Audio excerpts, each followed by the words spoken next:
आज तक भोजपुरी में कभी ऐसा नहीं हुआ है किसी गाने पे 8 मिलियन रील बना हो। वो भी जानते हैं कौन सा गाना है?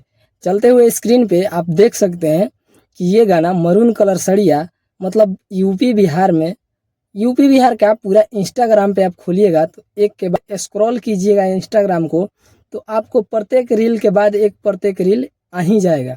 और इंस्टाग्राम पर आज भी ट्रेंड कर रहा है, मतलब 2 महीने के आया हुआ है गाना और आज भी इंस्टाग्राम पे ट्रेंड कर रहा है।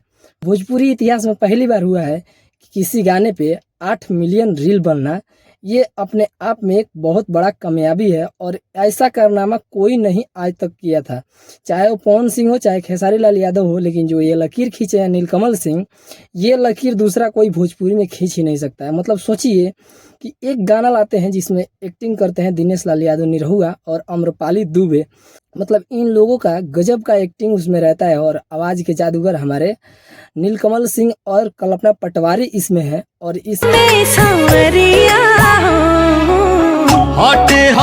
गाने पे आज तक 8 मिलियन पूरा रील कंप्लीट हो गया। आप यहाँ पे देख सकते हैं कि इस गाने पे 8 मिलियन रील बन गया। और बने क्यों ना भाई, मतलब भोजपुरी इतिहास का ऐसा गाना है ना कि एक बार सुनने से तो मन ही नहीं भरता है।